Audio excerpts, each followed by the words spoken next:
What's up, everybody? Welcome back to the Magic and Andrew MMA betting show. We've got episode 85, Sadiq Yusuff taking on Edson Barboza. But before we get into that, we're going to start from the top of the card. We're going in Tapology order today. Magic, start us off once I get to the first fight of the night, which is Ashley Yoda versus Emily Ducat. Yeah, I think Yoda is going to get lit up. Like Ducat has put together a couple very autistic performances in the UFC that are inexplicable, but like this is a tailor-made fight for her. And Yoda is like 75 years old out of a, 2-year layoff, year and a half, where she looked really, really bad. She's like 38 actually, right? She has no power. She's not going to get Ducat or whatever her name is down, and the leg kicks are going to be there. This is going to be gross, I think. I mean, unless Emily turns completely autistic again somehow, like this is a fight for her to look good. I know that Yoda has never been stopped, but I think she's going to get murked here. Yeah, I agree. We got Yoda obviously coming off a pretty significant layoff. The last time she fought was over 2 years ago now. Last time she won a fight was November of 2020. 1-4 in her last 5. Ducat got a pretty tough draw in the UFC after the Penne fight. Obviously, Angela Hill and Nikita Godinez, pretty solid fighters. This is a big step down for her. I think she has more power. She's better on the feet. I think she covers her big price here, potentially gets a finish as well. Next up, we've got Chris Gutierrez versus Tang Haley. I thought this line was wide. Obviously, Gutierrez has the good leg kicks. Tang wrestling upside, sometimes decides to go for it, sometimes doesn't. Could potentially bonk him on the feet. I get why Gutierrez is the favorite. I favor him at distance for sure, but I think Tang does have the tools to make this a closer fight than the line implies. Do you have anything here? Yeah, I'm going to wish Hilario a happy birthday. You know Hilario, right? My Of course. best friend. Yeah. I heard he got a television. He's now the first person to have a television in Mexico. First and hopefully not the last. Yeah, I mean, I know Alatang is a super popular play, and I was like plus 300. Why not? But at the same time, don't you think he's tailor-made for Gutierrez to basically do whatever he wants? Like, I don't think he can grapple Gutierrez dominantly or keep him down if he gets there. And the leg kicks are going to add up. Gutierrez is not like a proactive fighter with his hands, but when people come to him, he's pretty decent at countering. His knees are dangerous too. I kind of think that Gutierrez is going to fuck him up. Gutierrez finish props, late round props. I mean, I cannot count how many times I have lost Gutierrez round 3 when he has someone on one leg or something like that. But until I lose it 20 or 21 times, can I be really sure that it's a bad bet in the long term? No. So we will be there no matter what. Okay. Irina Alekseeva taking on Melissa Dixon. I know it's a messy fight, but I think Alekseeva should be the favorite here. Come on. Come on. Listen, I preface this by saying it's a messy fight, but I do think she's fought the better people. I think she's a better striker. I think she has a finishing upside on the mat. Like I said, it's a crazy fight, but I think Alekseeva is going to win. What do you think? I mean, first of all, Stephanie Egger should be in prison for that fight. I want to believe that wasn't fixed, but that's like the most ridiculous leg lock sequence I have ever seen in my life. I bet her there.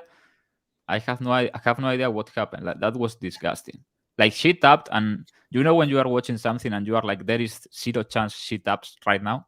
Yeah. And then she immediately taps. She legit did, like, the only thing she needed to do was to sit on it. Like, ridiculous, completely ridiculous. She must have some leg lock trauma from training or something. Alexeyeva is a complete can, like one of the biggest frauds in the UFC right now. Come on. I'm not saying Dixon is anything special, but she's hittable. Dixon, Alexeyeva is going to come forward and throw shit. Like, she's going to do the same shit she did against Egger. And Dixon is kind of more solid as a fighter. She's the better wrestler for sure. Alexeyeva Gassis. If this goes past one round and Dixon gets on top and this girl starts going for shitty low percentage submission shit like that, Dixon is going to fuck her up from top if she gets tired because Dixon is nasty from top. I like doesn't go and Dixon late round props are value in my opinion. If she gets tired and Dixon starts getting her takedowns and I mean she goes for mount, she goes for elbow, she's a decent fighter. How is her nickname not the line? Melissa Dixon. Like the Rocky the line. movie?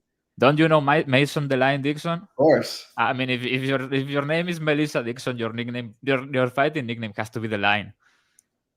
100%. I like doesn't go as well, but I don't think Dixon is a good fighter. No, me neither. I'm just saying the other fighter is trashier. We're gonna see it's trash versus trash. Next up, Terrence McKinney versus Brendan Marotte. McKinney should win in round one here. Obviously, because of his tendencies, it's pretty much impossible to lay a big price tag on him. I feel like I say this. I feel like McKinney has gotten some really easy fights in the UFC. Like he's had some hard ones too. Like Sadie Cobb was a tough fight, but I mean he's gotten Eric Gonzalez, Mike Breeden, and now he's getting Brendan Marotte. I mean, what do you think here? I have to imagine he gets it done in round one. I'm going to be completely honest. I looked at the whole card, and then when I was betting everything, I looked at this and there were no props, and I was like trying to see what the prices were for fading McKinney again late, and there were no lines, and I forgot to look back. But Marotte by submission +1 +1800. I mean, I think we may have something here. I cannot track it anymore, right? This starts at 10, but I don't know. I may bet it during the card. McKinney is round one or not round one or bust, but I mean, he is a lot of times, but he's one of these fighters that is round one or he never covers. You know what I mean? Mm-hmm. Marotte trains at a solid camp. I mean, he doesn't look special or anything, but if he can take a pasting for a round or just don't die or don't get submitted, I mean, I don't know. New England Cartel. I may bet Marotte during the card. If I do, I'll tweet it. I don't know. If the night is going well, how can you resist fading McKinney? One of the biggest frauds the sport has ever seen. Next up, Tainara Lisboa taking on Ravenna Oliveira. What do you like here? That's a funny comment because it's probably true. What? The Andrew has no idea who Antonio Tarver is. He just knows him as Mason Dixon. Yeah, I have no idea who that is. You don't know who Antonio Tarver is? No. Come on, man. The guy that plays Mason Dixon. Oh, dude, I'm so bad. I'm so bad at that stuff. Antonio Tarver in real life, but he was a world champion boxer, bro. Like, there is no chance you haven't seen him. Like, zero chance. I mean, I've seen the movie, so I've seen him, but I've never seen him. Yeah, you have seen Mason Dixon, but not Antonio Tarver. Exactly. Don't you know Roy Jones Jr.? Huh? Roy Jones Jr.? Yeah, of course. I used to have this. I used to have one of the Fight Night video games, and I always used Roy Jones Jr. Bro, he was like he won against everyone. Then he moved up to heavyweight. He fought John Ruiz and he won. And then he came back to light heavyweight. He defended against Antonio Tarver, the black guy. And there was a fight, and it was like controversial. I think he won, but he didn't look like his former self. He won a decision, and then there was a rematch because it was controversial. You haven't seen that knockout, never? Who won the rematch? Tarver by brutal knockout in round 2, and they were like announcing them, and you know when the referee goes like, "Any questions?" and nobody ever says anything, and Tarver goes like, "Yeah, I've got a question." He's like, "Do you got any excuses tonight, Roy?" I can't believe you have never seen that. And then that's hilarious. He knocked him out brutally in round 2, like a brutal counter. Bro, imagine being this entitled. Like, people like this is making me. Yeah, I got a lot of DMs of people saying like, "Hey, there is no pod. Are you doing Saturday again?" And I was like, "Yeah, we are doing Saturday." And they are like, "Oh, okay, no worries." The fuck you mean no worries? I may just put it paid or something. Shut the fuck up. I don't tell you anything. Yeah. Lisboa versus Oliveira. What do you got? Yeah, I have seen some people saying Oliveira is the side. Cocaine is a hell of a drug. Like, she's fucking horrible. Like, what are people saying him? You go watch the tape and she's fighting a 0-2 fighter, and they are legit swinging. It's who lands first wins, and then she she just gets body locks against complete cans and tires them out. Like, Lisboa is much better everywhere, and I think she's going to try to keep this standing and fucking lead her up. Like, Lisboa is a good fighter, and I don't think Oliveira can grapple her. So yeah, I like doesn't go and some Lisboa knockout. Why not?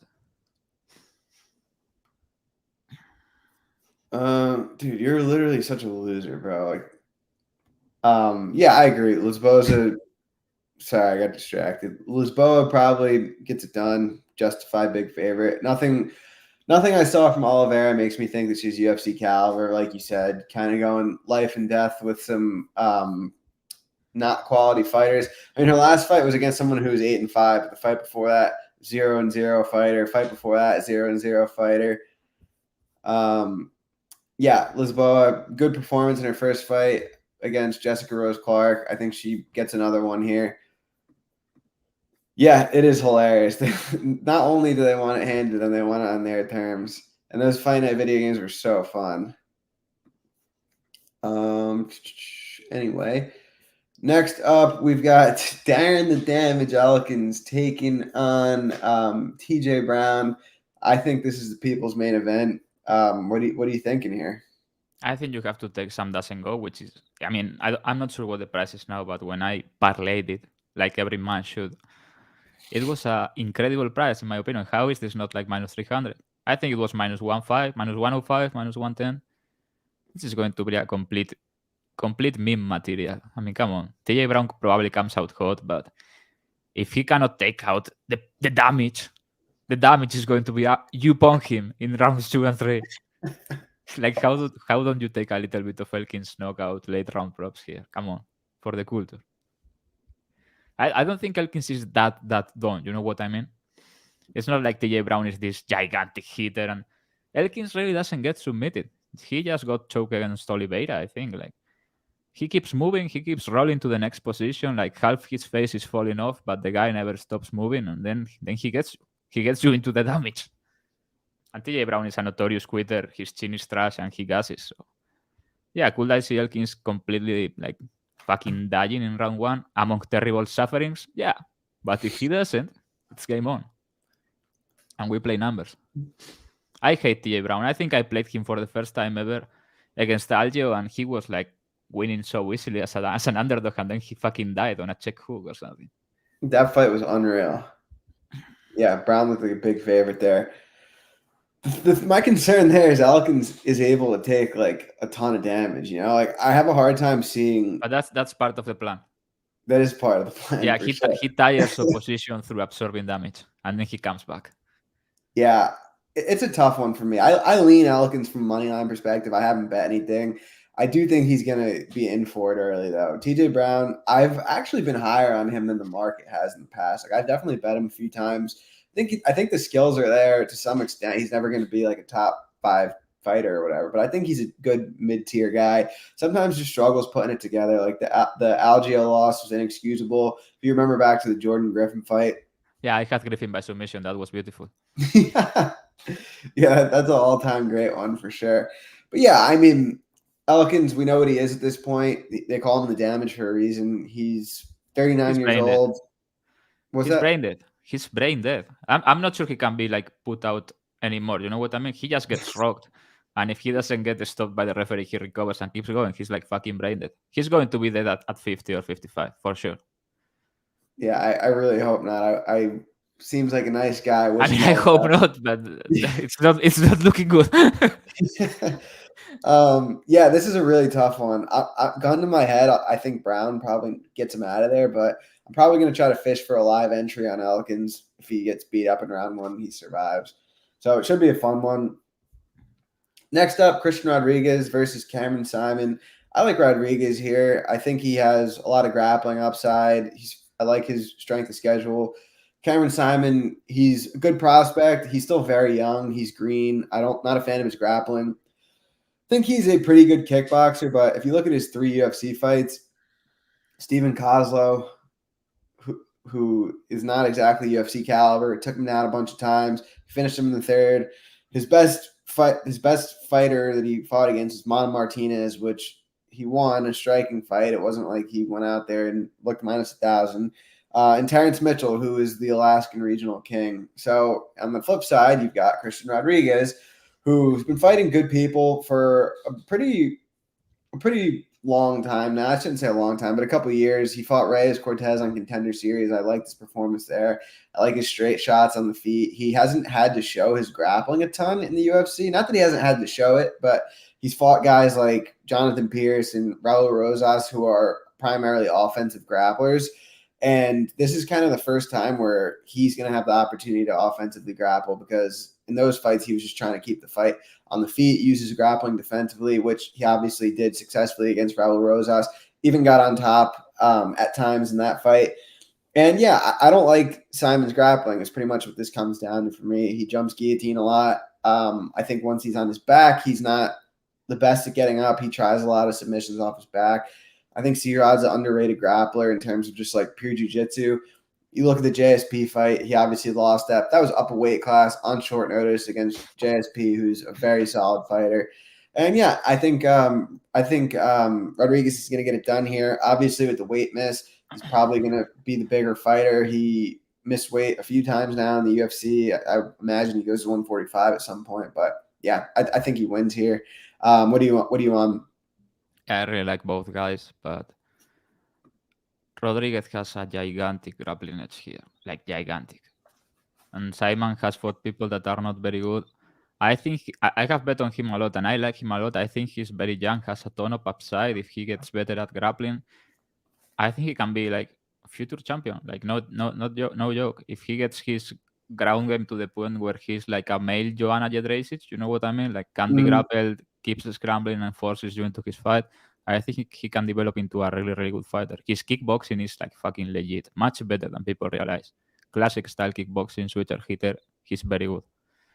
But on the ground, I mean, I have seen him taken down, mounted, back taken. He keeps going, but he wasn't facing this caliber of fighter. If that guy from Alaska is getting you down, I mean, bro, we have a problem. Like we have an issue here. And Rodriguez didn't look bad on the scale. Like he just looked like he has overgrown the division. He looked huge. It's not like he was dying or anything. Like the weight wasn't there anymore to go. I like Rodriguez. I think he comes out grappling here and probably looks like a big favorite. But on the feet, it could be anyone's fight. Yeah, agreed.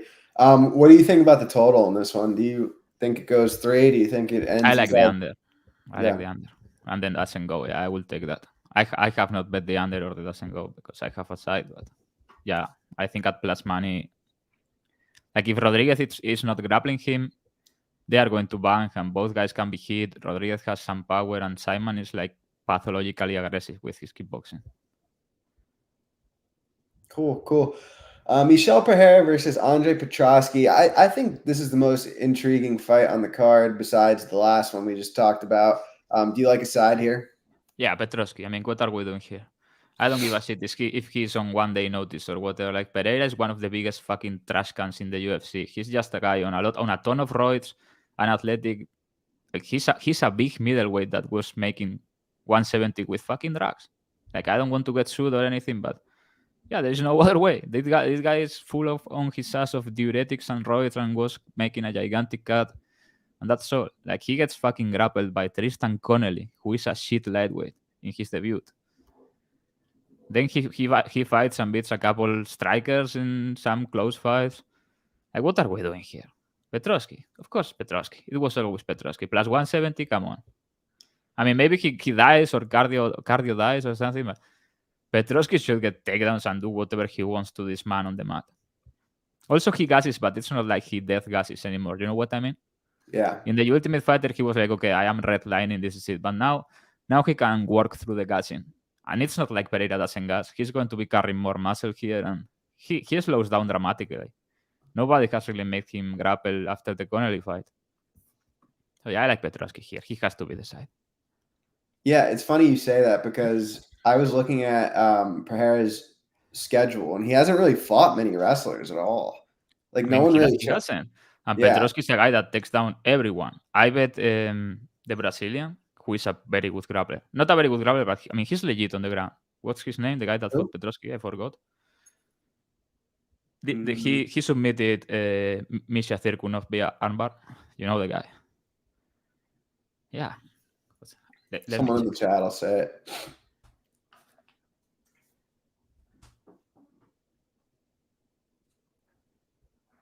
His name Wellington Thurman. Yeah, that was his most impressive fight for That sure. performance was fucking good. Like it was impressive in every sense. I don't think Pereira has anything for that man that showed up that night. Maybe Petroski dies horribly in terms of gassing. Okay, I'm willing to take that risk. I like Petroski a lot here. Yeah, I've went back and forth on this fight a few times in my head, and at the end of the day, if you're gonna pick a side on this fight, I feel like you have to go with the guy who's gonna attempt a lot of takedowns against a striker who is moving up a weight class, who has shown gas issues in the past. I know Petroski has shown gas issues as well. My biggest concerns on the Petroski side, really the big concern for me, is the people who he's fought. Like, he hasn't fought a great strength schedule. And we both pointed out that Wellington Thurman win is probably his best win. And I think that's his upside here, is that type of fight. Pereira, there was a really bad look for him. I'm trying to remember the fight. He was gassed in the second round, and he got taken down and got his back taken immediately. And then the round ended. What fight was that? Do you know what I'm talking about? I think you're on mute. I cannot remember that right now. I mean, he fought Connelly and Diego Sanchez, and then he fought. It was a striker. A striker took him down and took his back. Imadayev, Colin Williams. It was Ponzinibbio. It was his last fight. Ponzinibbio took him down and took his back. But then the round ended, and he was like crawling on all fours towards the side of the octagon. It was just like something you really don't want to do against a guy like Petroski. I mean, Petroski is going to get him flat. I think so. I mean, unless he gets killed on like the first punch. Yeah. Like, what are we doing here? It has to be Petroski. I don't give a shit if he dies or whatever. Petroski. Yeah. I think the under is solid here too. I think whoever wins this fight probably looks like a big favorite. Someone said on Twitter that Pereira is a third-degree black belt in Jiu-Jitsu. Like how? I don't know. How? This man cannot even submit his taxes. Third degree. Who gave him this belt, brother? Like Makhachev said. Who gave him this belt, brother? This black belt make Jiu-Jitsu look bad, brother. Bro, how is he a third degree? Like, you watch him fight, you wouldn't believe he's a purple belt or a blue belt at best. Third degree black belt, come on, must be in his neighborhood or something. Yeah, all black belts are not created equal. On to our next matchup, 135 pounds, Jonathan Martinez versus Adrian Yanez. What do you like here? I like Martinez. I mean, I understand why people are saying, oh, this is an overcorrection, a market overcorrection on Yanez. I like Yanez, I like his boxing, I like his hands, but the reality is the guy is not big for the division, not extremely muscular or strong. He's not a huge puncher. He does damage, but it's more about precision and timing than being a big power puncher. I love his body shots and his boxing. I mean, he has good boxing, very good boxing. But he's just average at everything else, and he has zero grappling upside in his fights. Martinez is bigger, and he's going to be kicking him from the other side of the octagon. I feel like Yanez is going to need to hurt him or catch a kick and hurt him, get inside. This is Martinez's fight to lose if he fights composed, kicks the legs, kicks up. Martinez's last couple performances or 3 performances, I thought he lost against Said, but even with that, very impressive performance. Against Said Nurmagomedov, I thought he clearly lost. I had Said by submission, didn't hit, but thought he clearly lost that fight. Got the decision. But yeah, very impressive performance. Same with the Swanson fight. He looked so big and powerful against Swanson. Like he was kicking him out of the place. I think if he doesn't get caught, he's going to work Yanez and stop him mid to late, something like that. Yeah, I think it's a close fight. I slightly lean the other way. I do think it kind of comes down to what range this fight takes place at. If Yanez is crowding him, getting in his face, I think he's the better boxer. But if Martinez is able to keep range, I think he could kick him in the leg. I think if anyone's going to grapple here, it's probably Martinez. But I tend to think that this fight takes place primarily on the feet. You mentioned the market thing. I noticed that as well. Yanez was a big favorite against Rob Font, which didn't make any sense.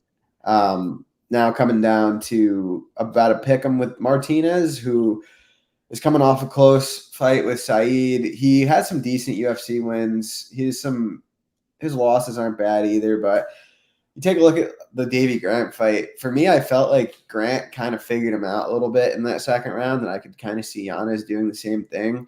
Hard for me to tell if he's gotten better since then or if it's just been the right matchups. It's 5 wins in a row, whether you want to give that last fight to him Martinez? or not. Yeah, but he's got better for sure. I think he has too. It's just tough to tell because, like I said, he is fighting a different type of fighter now, but I do think he's gotten a little better. No, but yeah. Like physically, when he kicks and punches people, like it looks different. You know, when you are kickboxing someone and they are like just overpowering you, like you block a kick and they move you.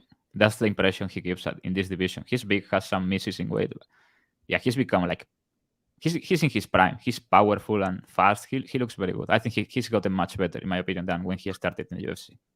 Yeah, but I'm picking Yanez. It's not one of my more confident reads on the card. But next up, we've got the co-main event: Jennifer Maia versus Viviana Araujo. I have nothing here. I think it's probably a close fight. If you put a gun to my head, I would take the dog money on Araujo, but I do worry about her gas a little bit. She's a little bit up there in age. Maia probably a little bit better of a boxer, but I don't like how she can get stuck on bottom. It just feels like a very close fight to me. I don't have any interest. I think it probably goes to decision, and it's probably a 29-28 type of fight. Anything different from you? Yeah, I was thinking about this. My first impression on after tape is Araujo is the side at dog money, but she's sold. Maia has the upside in volume and like intangibles. She's going to come forward, throw more. But can she really grapple Araujo? I don't think so. I think Araujo is the better puncher, faster, more powerful, more talented fighter, if you want to put it that way. And Maia is the more solid fighter. I like Araujo at dog money. I didn't bet it. I had already a huge slate and I wasn't in love with this position, but I got quite some money pushing in the Daniel Lacerda fight, sadly. So now we have units to play with. No, I'm joking, but if the night is going well, I probably end up poking Araujo money line or something. Why not? Yeah, we'll see. And on to the main event: Sodiq Yusuff versus Edson Barboza. What do you like here? I think this doesn't go 5. I mean, I'm not saying minus 250 or minus 275 is the line of the century, but should be a solid parlay. Like if Barboza doesn't get taken out early, Yusuff has a bad chin, in my opinion. A very it's a liability. He gets hurt easily. Barboza still hits very hard. You don't really want to be in there with Barboza for 5 rounds. That's not easy to do. And it's one of these fights that you get the impression that anybody can kill the other guy at any moment. You know what I mean? Especially Yusuff early. Yeah, I like Yusuff by knockout. I kind of think he's going to come out fast. I think Yusuff is going to land his jab in this fight. Billy Q was landing the jab on Barboza at will, and the jab is the best punch Yusuff has. It's not like he has a great jab, but he just steps in there and lands the jab, and it's a hard jab. And early he's very, very powerful, very fast. Barboza is like, he's still big and powerful, but he looks a bit chinny himself now, and he's not that fast. Don't you get that impression that with the hands he's kind of sloppy? I think Yusuff is going. Honestly, I think he's going to blow him out of the water in round 1. But if that doesn't happen, we got a fight here. It's a good fight. Yeah, I mean, I'm with you. Yusuff, explosive, athletic. If anyone's going to grapple here, it's him. Barboza, obviously, very good kicker. He's long in the tooth. Yusuff's a little hittable for my liking. I'm kind of suspect about Barboza's cardio at this point in his career. You at all? Like, I feel like he slows down pretty quickly. It's almost like he starts already in a pace that he looks like he's tired. I don't know. He looks very awkward since the Giga fight. You know what I mean? Which I thought he was taking over and he got caught, but I didn't think he looked bad or anything against Giga. But in the BLQ fight, I was like, okay, he's landing, but this speed, he's moving up. The pace is going to catch up to him. He caught Billy. I had Barboza that night. He caught Billy, and I wasn't really sure if that was the side. You know what I mean? Knockout was a good bet, but the money line, I'm not sure about it. So, yeah, I think Yusuff is going to be just too fast early. Like, they are going to exchange early because Yusuff always forces exchanges. He always he always likes to test people early. Like, see what they got, and then if not, he settles. He's going to come out hot, and I think the first 2 minutes are going to be high octane, like you say in America. Yeah, I'm with you. I'm picking Yusuff. I wouldn't lay this price though, just because I do think he has defensive issues, and I'm not convinced that he's going to grapple. But yeah, I'm picking him to get it done, and I think that wraps up the card. Is there anything else that you wanted to touch on? If anyone has questions, Yeah, we should touch on our sponsor, I think. yes, we should. Let's do it correctly this time. Yeah, I'll let you do it. You You'll let me do it? use your Native American skills, speaking English speaking skills, and do it. You got a paper and everything? I'm getting my phone out to read it properly. Let's see. Where is this? Okay. So it is. We will add it to the description, to the link and everything. It is a betting site, and it's called shuffle.com. And if you sign up and use the code MAGIC, you will get a bonus, and that will benefit both of us along with you. You'll get free money to start, and they don't ban winners for MMA, which is big, which was one of the first questions I asked when we started. They accept all kinds of countries besides US. So if you guys are like Magic, and I mean, you can probably use a VPN. you probably can, but I'm not going to endorse it on here. Yeah, use the code MAGIC. Yeah, and you'll win all the bets. That's it. I think we're going to start posting some of our bets on there for people to follow, or on here for people to follow on there. So yeah, shuffle.com. It's called, promo code MAGIC. I know everyone always needs more places to bet. That one's not going to ban you or limit you. So yeah, and if anybody got any questions or whatever, I'll put it in the chat as well. Yeah. I don't think they need ID verification because I logged in and I signed up, and I just needed my Hotmail and password, I think. Right? Yep. Pretty outside of the law betting site. Like, I like it. No papers, no bullshit. Works with crypto. Yeah. Perfect. If you are an international criminal or an aspiring one like me, perfect place to bet. Man, I'm trying to beat you guys in DFS. I'm not trying to help you out. I know there's people who go online and try to help everyone else win DFS, but I'm selfish. There's not going to be a watch party today. Maybe down the line we do it again. We'll probably do, or I'll probably do, but not today. Not possible. Apparently, people liked it apparently because it got like over 2,000 views and we got like 300 new subscribers. So apparently, but I had to stay 5 hours online doing that at like 4 a.m. You know, it's a little bit. This was I was just kidding, by the way. Some of the DFS plays I like. I think paying up for McKinney is probably worth it. I think hang on, I'm just looking at it now. I think Duat 9,200 is another good option at the high side. Petroski, good underdog target. That's probably my favorite from that one. I think targeting that fight in general is pretty solid. And then Elkins Brown, probably another good fight to target. Yeah, I may bet the influencer boxing. I watched the lines before, the unders and shit. Let me check. I haven't bet anything yet. If I do, I will post it on Twitter. Not here because I'm not going to fuck my price. You know what I mean? Because you are all a bunch of fucking degenerates. What are the prices? Where are? Oh, Tim Su is boxing tonight? Yeah, Who? he is. Tim Su, the son of Costa Su, who you should know as a combat sports aficionado. Mm-mm. Don't you know Costa Su? Come on. Nope. We bet on Tim Su the last time, I told you, to bet him by knockout, and he won by knockout. Mendoza is the guy that knocked out Slenderman last time out. He was like plus 500 and knocked out Fundora. Slenderman. I hate Fundora, man. He should be banned from boxing. I don't know how they let him box. Where are the odds for the influencer boxing? Oh, okay. Tommy Fury's gonna win easily, I think. Bro, he's minus 333. No shit, Sherlock. Fighting a YouTuber. I mean, if he doesn't I win, mean, he could if be he a doesn't lot win, worse, John Fury is probably going to kill him and bury him behind the caravan. I think how many rounds is this? 8? I think 6. This is 6 rounds only? Tommy Fury cannot even finish his dinner. Come on. I think he's gonna finish. This KSC guy is fucking garbage. I saw him, but he's like black. I mean, he's a decent athlete, you know? He moves and he's a shit boxer, but he can. I think he can run a little bit if he needs to. You know what I mean? Like get his inner Nigerian out and survive. Like Tommy Fury is not good, man.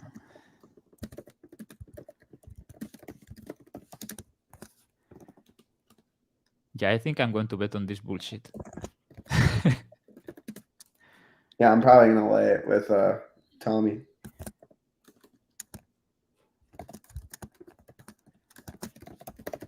Is Dylan Daniels actually going to show up? He's there. This is insane to me. There is still time to pull out. I mean, the fight is in like 2 hours, right? I think it's on that zone. I think it's on that zone. I think I probably can bet it, can watch it. Going to need three screens: UFC, Cage Warriors, and influencer trash boxing.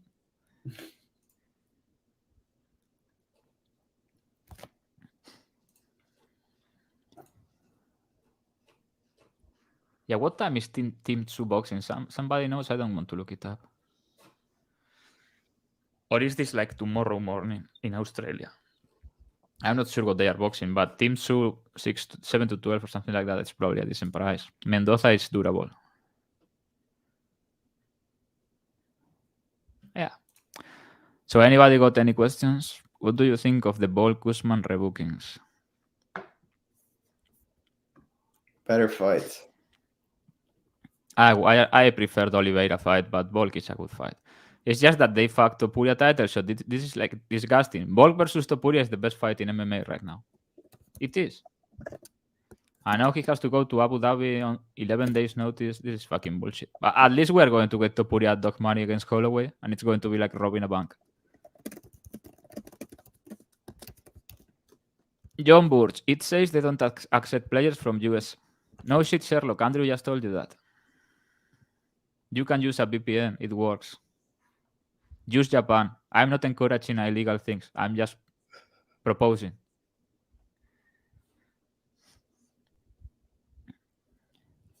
That's hilarious. Yeah, that Mendoza knockout was nasty. I like that. Fuck Slenderman. I hate him. I hate him for beating up my boy. You know my boy? Bro, we bet him the other day. Plus 350. The legend. He won by decision. I forgot his name. The fucking awkward name. The fucking awkward name, bro. The black guy. Come on. Very good boxer.